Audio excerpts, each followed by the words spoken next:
सच्चिदानंद बोधाय शिष्य संतापहाय सच्चिदानंद रूपाय रामाय गुरवे नमः।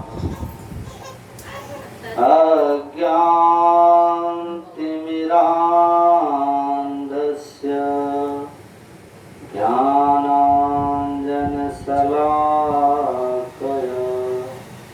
चक्षुरुन्मीलितं येन तस्मै श्री गुरुवे नमः।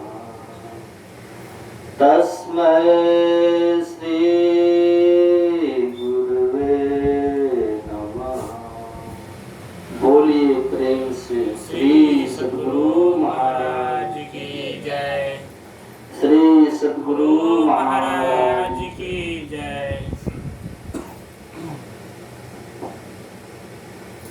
बोलिए सबको श्री सद्गुरु महाराज की श्री सद्गुरु महाराज की जय।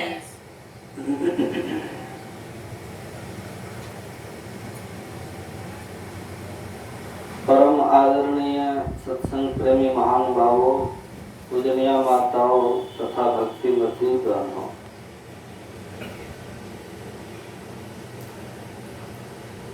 अभी उपनिषद का पाठ हुआ।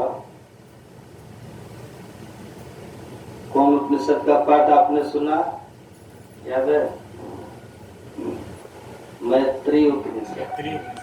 और मैत्री उपनिषद में एक कथा है। उसी कथा के माध्यम से अध्यात्म का रहस्य उद्घाटन हुआ। कथा आती है मैत्री उपनिषद में। एक ब्राह्मण देवता थे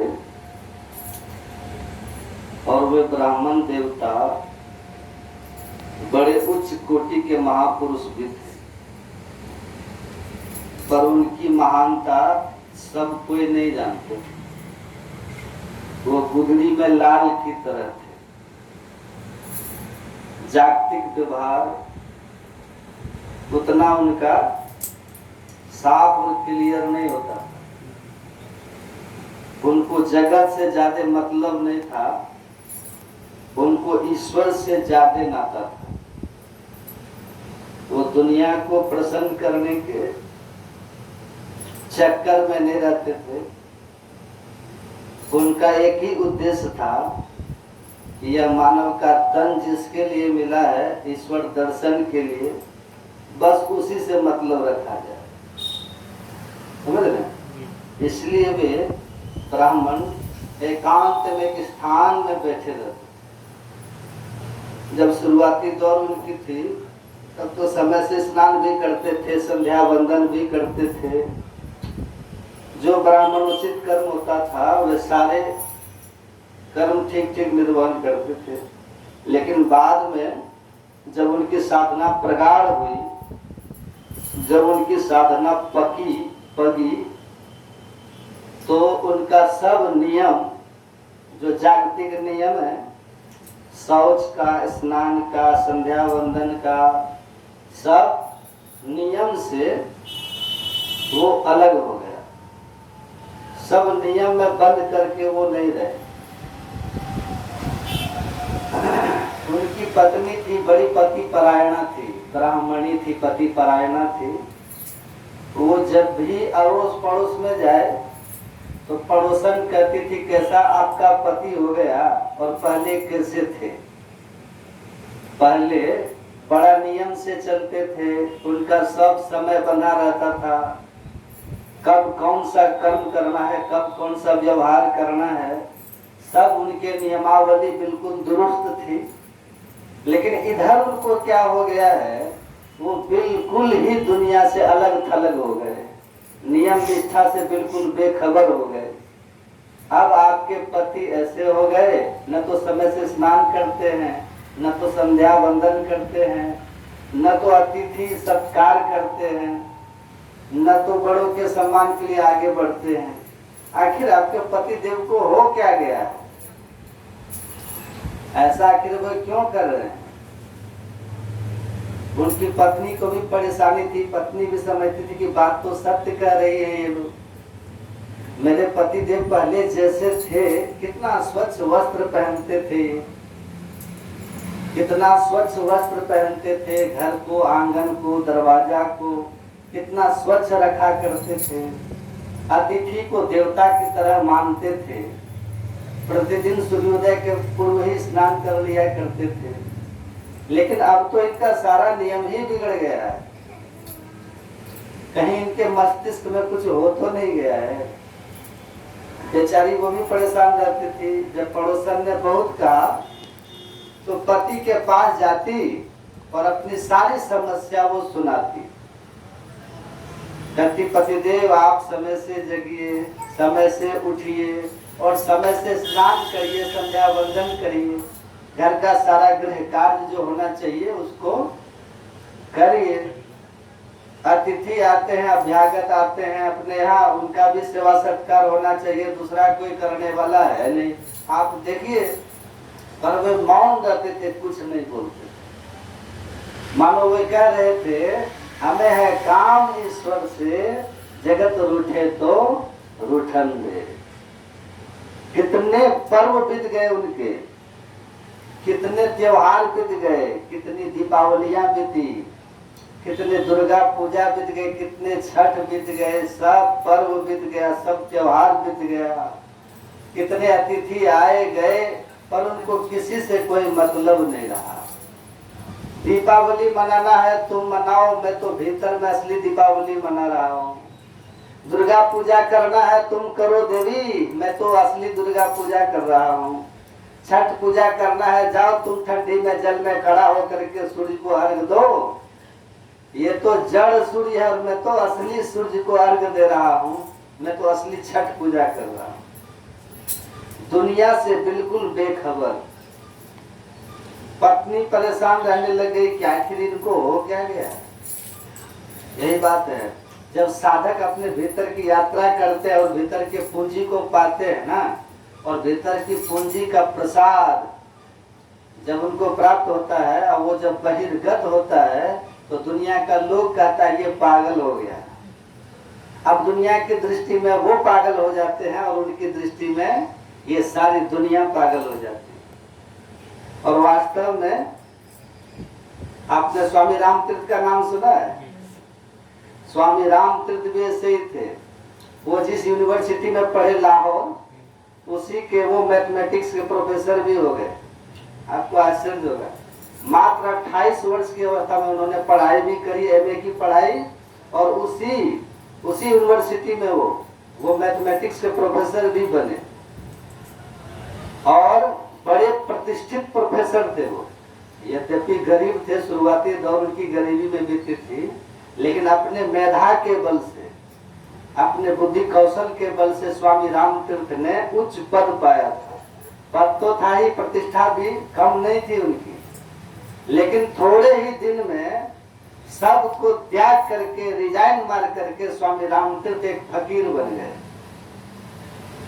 लोगों ने कहा कि अरे यहाँ लोग सबके सब नौकरी के लिए तरसते हैं, कुछ पैसे मिले, कुछ रुपए मिले, मासिक वेतन मिले, इसके लिए यहाँ सबके सब परेशान हैं। पर ये कैसा व्यक्ति है, इतनी सहजता से इनको ये नौकरी मिली थी, सरकारी नौकरी मिली थी, कितना अच्छा पद मिला था, कितनी इनकी प्रतिष्ठा थी, लेकिन ये सबको लात मार करके, सबको छोड़ करके ये देखो फकीर बन गया। किसी ने कहा ये पागल हो गया, तो स्वामी रामतीर्थ ने कहा हम पागल हो गए तो पागल ही अच्छे हैं, इस बिगड़े हुए मस्तिष्क में अमृत के गुच्छे हैं। हमारे पागलपन का पता तुम्हें क्या? मुझे मेरी मस्ती वहां लेकर के आई जहां मेरे अपने सिवा कुछ नहीं है, जहां मैं ही मैं हूँ, जहां मेरे अतिरिक्त कुछ है ही नहीं। मेरी मस्ती ने मुझे वहां ला करके खड़ा किया। दुनिया के लोग कहते हैं ऐसे लोग पागल है, पर ऐसे लोग कहते हैं कि दुनिया के लोग पागल है। एक फकीर चले जा रहे थे, उधर से गिरहस्थ आ रहा था, सुनिएगा ध्यान। तो गिरहस्थ ने फकीर को प्रणाम किया, चरण छू करके प्रणाम किया। तो फकीर ने भी सर झुका करके गृहस्थ को प्रणाम किया और उसी बहाने कुछ संदेश देना चाहते थे, कुछ उपदेश देना चाहते थे फकीर। जब फकीर ने प्रणाम किया तो सदगृहस्थ ने कहा कि बाबा आपने क्यों प्रणाम किया? फकीर ने कहा कि पहले आपने प्रणाम किया, आपने क्यों किया? सदगृहस्थ कहते हैं मैंने तो इसीलिए प्रणाम किया क्योंकि आप एक फकीर हैं, त्यागी हैं, साधु हैं, वैरागी हैं, आप संग्रह परिग्रह से रहित हैं, आपको दुनिया के इस लौकिक पदार्थों से कोई ज्यादा खास आवश्यकता मतलब आपको नहीं है, इसलिए मैंने त्यागी जान करके आपको प्रणाम किया। फकीर ने बड़ा सुंदर जवाब दिया कि मैंने भी तुमको प्रणाम किया त्यागी जान करके। वो कहते हैं मैं कहाँ त्यागी, मैं तो मेरे साथ तो मेरे परिवार है, मेरा घर है, मकान है, दुकान है, सारे प्रपंचों के साथ में मैं रहता हूँ, अपनों के साथ में मैं रहता हूँ। मेरे गांव में मेरे अपने बहुत हैं, अड़ोस पड़ोस मेरे शत्रु भी है, सब हैं, सबके साथ में मैं रहता हूँ, मैं कैसा त्यागी हूँ?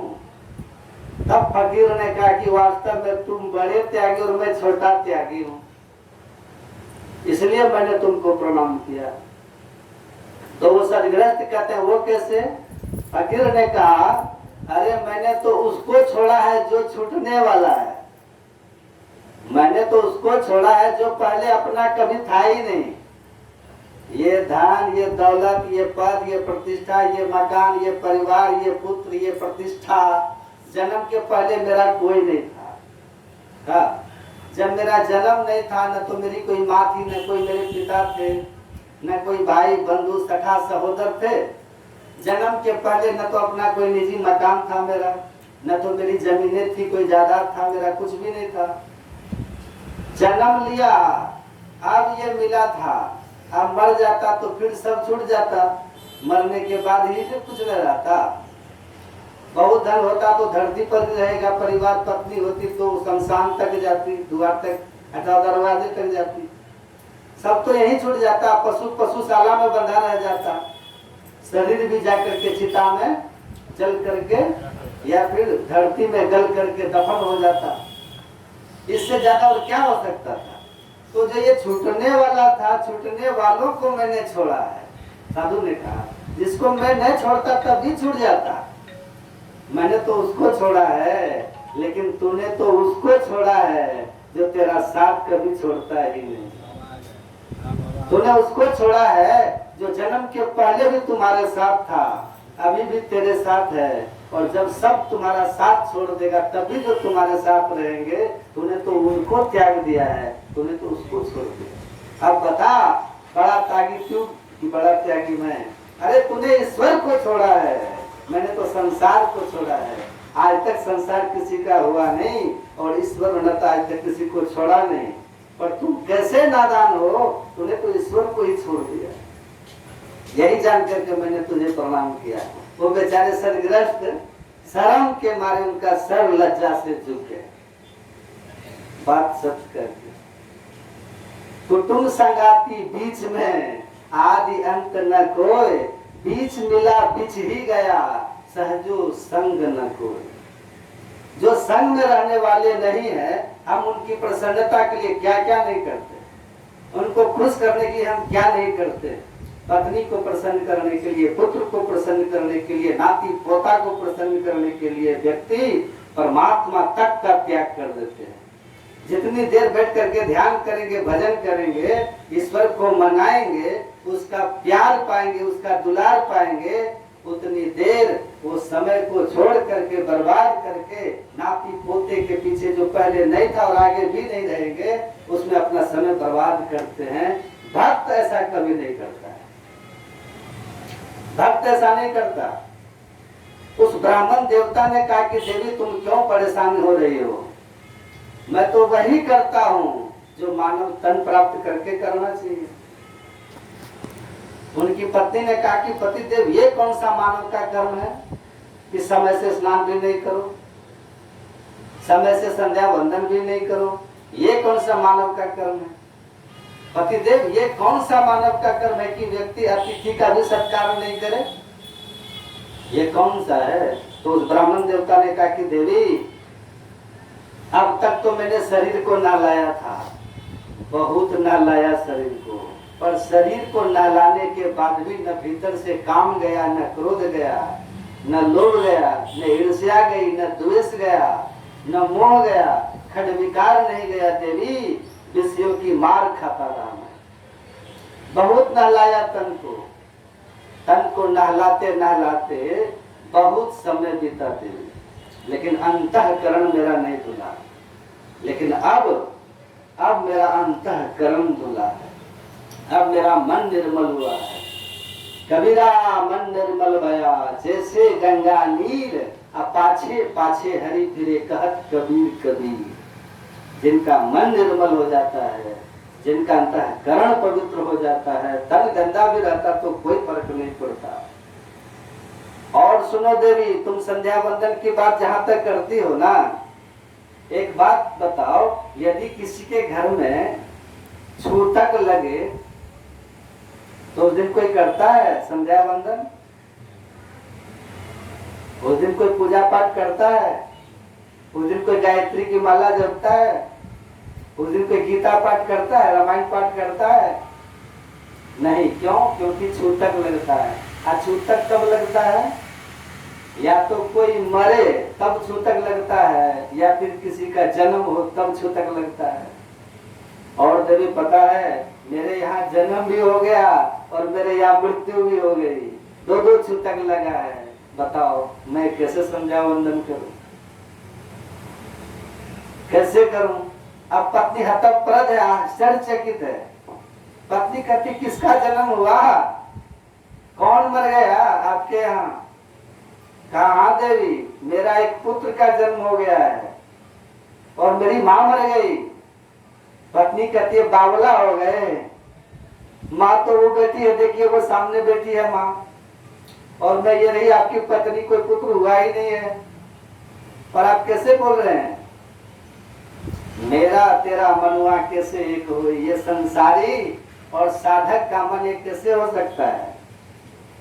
जो संसार में ही रच पच रहे हैं, जो विषय विकारों में ही रचे पचे हैं, जो मोह माया ममता में रचे पचे हुए हैं, जिनकी आसक्ति, जिनका आकर्षण दुनिया के भोगों में ही लगा हुआ है, वो क्या समझे उनको जो भोगों को तुच्छ समझ करके, जो विषय को तुच्छ समझ करके निर्विषय की तरफ कदम बढ़ा दिया है।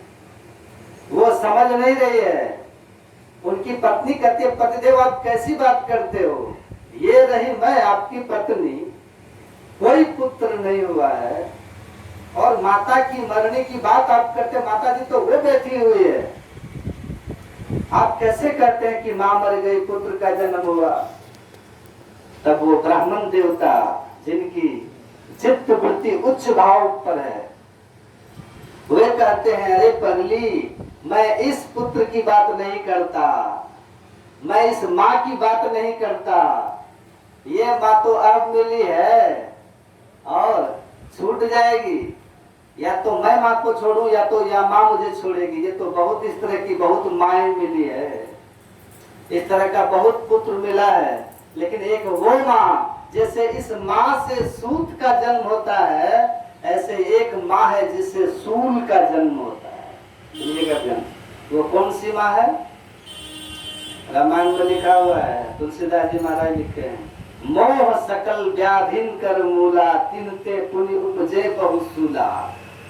इस माँ से सूत का जन्म होता है, पुत्र का सूत का जन्म होता है, लेकिन एक मोहमयी माता है जिससे सूल का जन्म होता है। मोह सकल व्याधिन कर मूला, तिनते पुनि उपजे बहुसूला। काम पात कप लोभ अपारा, क्रोध पित्त नित छाती जारा। प्रीति करे जो तीनों भाई, उपजहि सन्निपात दुखदाई। सन्निपात किसको कहते हैं? जब कफ पात और पित्त तीनों बराबर होता है तो टाइफाइड होता है कि नहीं? पता नहीं टाइफाइड और सन्निपात अलग अलग होगा। सन्निपात से बड़ा दुख होता है, बड़ी पीड़ा होती है, सबकी जड़ में मोह है। उस ब्राह्मण देवता ने कहा कि देवी मैं इस माँ की बात नहीं करता, ये माँ तो आदरणीय है, वंदनीय है, पूजनीय है। इस माँ से तो पुत्र का जन्म होता है, पर एक ऐसी माँ है जिससे फजीहती होती है। एक ऐसी माँ है जिससे सूल का अर्थात दुख का, दैन्य दारिद्र्य का जन्म होता है। वही है मोहमयी माता। उस ब्राह्मण देवता ने बहुत सुंदर कहा, सुना अपने पाठ में यही कहानी है। मृता मोहमयी माता जातो बोधमय सुतः सुतद्वय संप्राप्तो कथम संध्या मुपास्महे। हे देवी मेरी मोहमयी माता मर गई, मोहमयी माता मर गई है और बोधमय पुत्र का जन्म हो गया है, ज्ञानमय पुत्र का जन्म हो गया है, हुआ ना, ज्ञान रूपी संतान का जन्म हुआ है। तो आप बताओ ये दो छूतक हमारे घर में है, अब बताओ हम कैसे गीता पाठ करें? अब बताओ हम कैसे माला फेरें? ये माला फेरना, ये गीता पाठ, ये तो तब तक था जब तक ये छूतक नहीं लगा था। देवी अब तो जो ज्ञान गीता में लिखा हुआ है ना, वो मेरे मस्तिष्क में ऐसे ही नाच रहा है। जो ज्ञान अन्य पोथी पुराणों में लिखा हुआ है देवी, वो ज्ञान तो अब मेरी वृत्ति का अनुगामी हो गया है। अब जो मैं कहता हूँ वही गीता है, जो मैं बोलता हूँ वही उपनिषद है देवी। अब जो मैं कुछ करता हूँ वही पूजा है। मेरा भ्रमण ही परमात्मा की परिक्रमा है।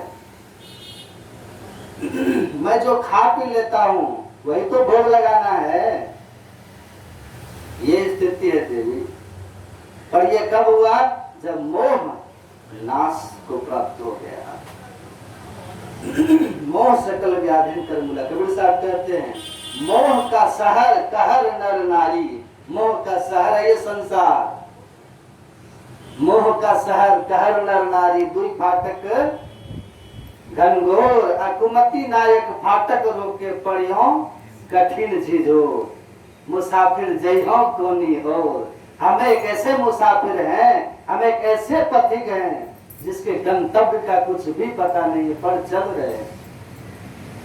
हम चले जा रहे हैं पर गंतव्य का पता नहीं, चले जा रहे हैं, चले जा रहे हैं। और यदि कोई रास्ता दिखा भी देते तो रास्ता को हम तैयार नहीं करते, दिखाने वाले को वो बुद्धू हम समझते। ये स्थिति। और चले उधर जा रहे हैं जिधर कोई गंतव्य नहीं है, जिधर कोई लक्ष्य नहीं है, बस चले जाइए, चले जाइए।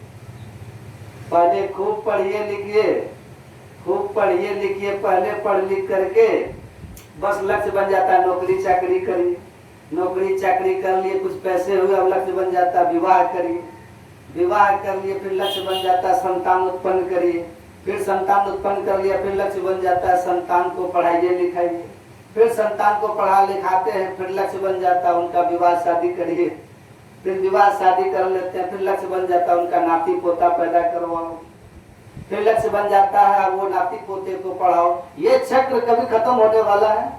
इसका कोई लक्ष्य, इसका कोई गंतव्य नहीं है। हाँ, उसी के पीछे हम रच पच सड़ रहे।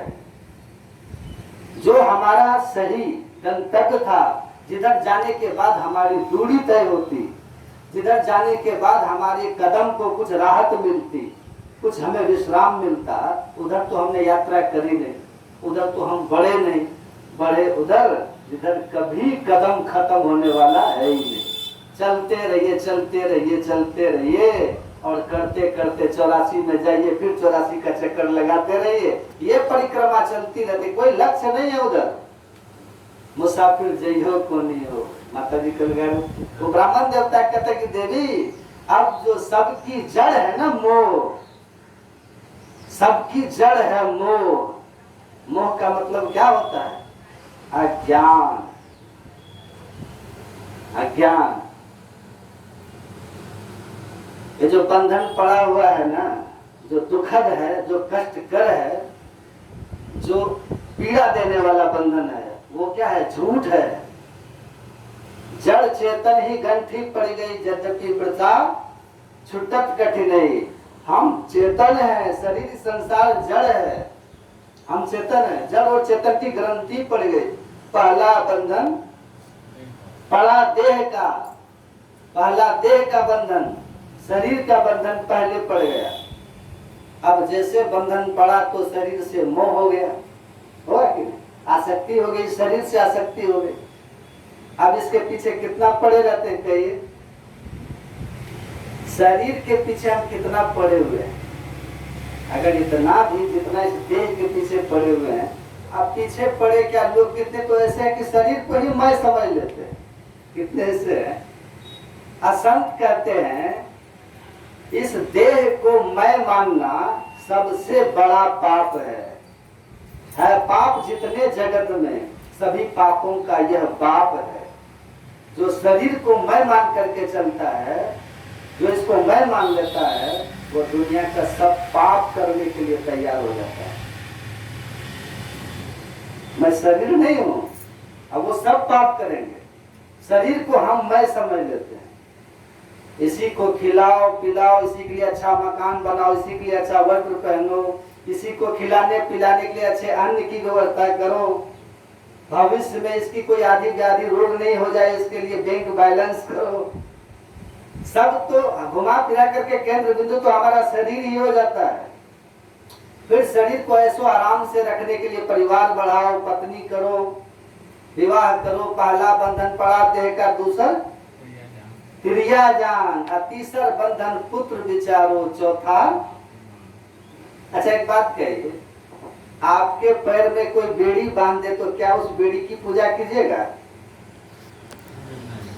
आप और हम सबके पैर में कोई बेड़ी बांधे, कोई बंधन लगा दे तो क्या कभी हम उसको, उस बेड़ी को पुष्ट करने के लिए, उस बेड़ी को पूजा करने के लिए कुछ ऐसा उपक्रम हम करेंगे क्या? कुछ नहीं करेंगे। उसको तो हमको खत्म करने का प्रयास करना होगा ना, उस बंधन को खोलना होगा। लेकिन ये बंधन कैसा है? ये बंधन कैसा है? पहला बंधन पड़ा देह का, दूसर क्रिया जान, और तीसर बंधन पुत्र विचारो, और चौथा नाती मान। अब कल्पना कीजिए, तो विचार कीजिए। इतिहास खूब पढ़ते हैं, 1 लाख पुत्र 1.25 लाख नाती, ता रावण घर दिया न बातें, ये भी हम लोग सुनते पढ़ते हैं। उनके नाम पर खूब सब कुछ जानते, इतिहास भी पढ़ते हैं। जब 1 लाख पुत्र 1.25 लाख नाती, ता रावण घर दिया न बाती, तो आपके घर में कौन दिया जलाएगा? 2-4 है तो फिर आप भी 1 लाख प्लस कीजिए।